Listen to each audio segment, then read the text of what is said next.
เอาสบายดีทุกคนมื้อนี้พบกับ AKL Gamer อีกตามเคยเนาะมื้อนี้เราจะมาแนะนำวิธีการเพิ่มยอดวิวใน YouTube เนาะซึ่งเป็นอีกช่องทางหนึ่งเนาะสำหรับนัก YouTube มือใหม่เนาะอยากลองเอาไปทดลองใส่นี่รับประกันว่าได้ผล 100% เลยเฮาไปเข้าแอปกันเลยเข้าไปโหลดแอปกันได้อยู่ที่Play Store เนาะพิมพ์ไปว่า Viral Promoter นะพิมพ์ไปมันจะขึ้นนี่เฮาได้ติดตั้งเรียบร้อยแล้วเนาะเดี๋ยวเข้าไปเบิ่งอันนี้คือบ่ขึ้นรูปให้เนาะบ่เป็นหยังเฮาจะถิ่มลิงก์ไว้อยู่กล่องเนาะเดี๋ยวไปโหลดกันได้ภายหลังที่เฮาโหลดมันเรียบร้อยแล้วเฮาก็เปิดเข้าไปเลยเนาะสำหรับผู้ใดหากที่ก็ล็อกอินเข้ามาใหม่เนาะหากก็ล็อกอินเข้ามาใหม่มันจะมีให้กด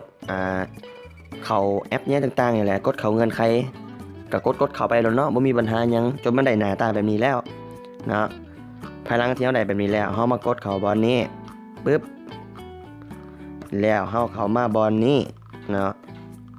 บอลเลขบวกนี่เนาะกดเข้าเลขบวกเลยพิมพ์ชื่อช่องของเฮาเนาะจะใส่เป็นช่องของข้อยเองเนาะ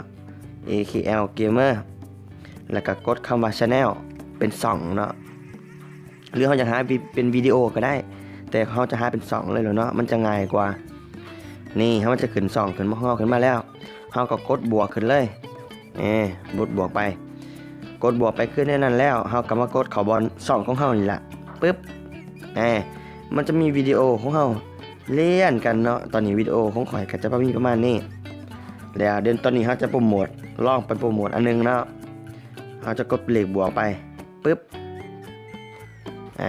แล้วมันจะขึ้นหน้าแบบนี้แล้วเขาก็กดตัวนี้กดติ๊กถือใส่2สี่เหลี่ยมน้อยๆนี่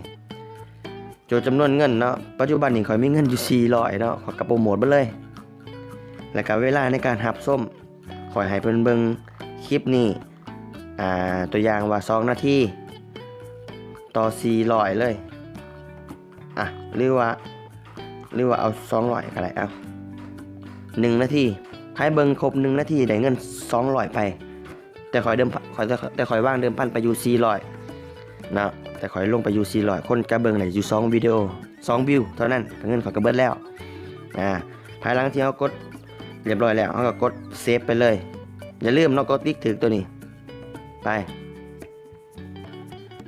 เรียบร้อยแล้วเนาะการโฆษณาแอปเฮาลองไปเบิ่งตัวที่เฮาโฆษณามันจะอยู่ลุมๆนี่ตัวลุมสุดเลยเนาะสปีดดริฟเตอร์นี่เนาะตอนนี้เราเดิมพันไปอยู่400แต่ว่าคนเบิง0เท่านั้นเนาะการตานี่เป็นคนเบิงนะนี่นะอันนี้ก็เป็นวิดีโอเก่าที่เราได้ลงไปแล้วเนาะมันจะมีคนเบิง3วิว20วิว2วิวก็ว่าไปเนาะตามที่เราลงไปการที่เราลงเดิมพันไปเนาะลงว่างเงินไปเราบ่ควรลงน้อยเนาะแต่กฎของแอปตัวนี้เนาะ1วิวเท่ากับ10เหรียญเนาะต่อ10เหรียญบ่ให้ต่ำกว่า10เหรียญแต่เฮาต้องบ่เป็นคนขี้งกเนาะต้องใจปั่มไว้เฮาจะให้1วิว100เหรียญก็ได้เนาะแล้วแต่ไผให้1,000เหรียญเลยก็ดีเนาะก็แล้วแต่แล้วบัดนี้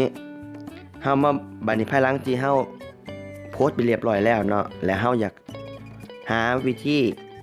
หาเหรียญเนาะวิธีหาเหรียญเฮาจะหาแนวใดตอนนี้นี่เนาะยอดวิวรวมของของข้าพเจ้านี่แม่น117นะ117วิวเฉพาะแอปตัวนี้เนาะมีคนเบิ่ง117วิวแล้วถือว่าเป็นอันดีอีกอันนึงเนาะเพิ่มไปหลายๆ2ทางวิธีหาเหรียญเพียงกดเข้ามาในบอลตัวกลางๆนี่เนาะการเหรียญนี่ปึ๊บเข้าไปตัววอทนี่เนาะการ YouTube ทั้งชุดนี่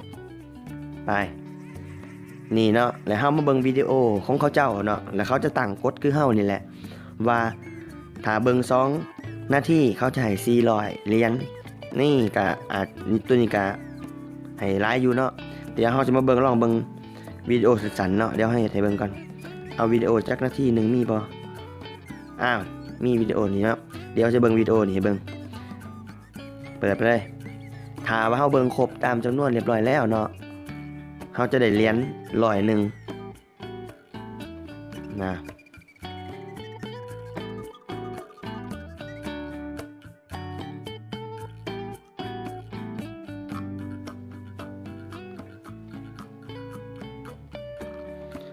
เนาะพลังที่เราเบิ่งตามเงื่อนไขแล้วเขาจะได้100เหรียญเฮาถามว่าจะเบิ่งต่อกับกด next ไปเลยกด next ไปเลยเนาะซึ่งแอปนี้เนาะเขาจะได้100เหรียญขึ้นมาแล้วเห็นบ่2เทิงๆนี่แอปนี้เนาะเขาจะบอกหน้าที่ของมันจุดประสงค์ของแอปนี้ก็คืออยากเฮ็ดให้คนเขามาเบิ่งวิดีโอของตัวเองเนาะหมายว่าเป็นการแลกเปลี่ยนกันข่อยเบิ่งของเจ้าก็เบิ่ง2ของข่อย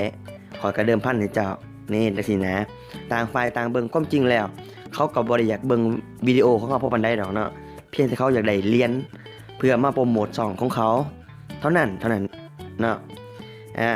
ถือว่าขั้นตอนต่างๆมีประมาณส่ำนี้เนาะถ้าว่าหมู่เพื่อนผู้ใด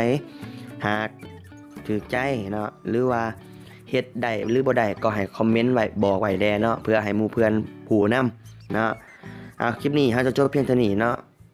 โอเคไว้เจอกันในคลิปต่อไปเลยบ๊ายบาย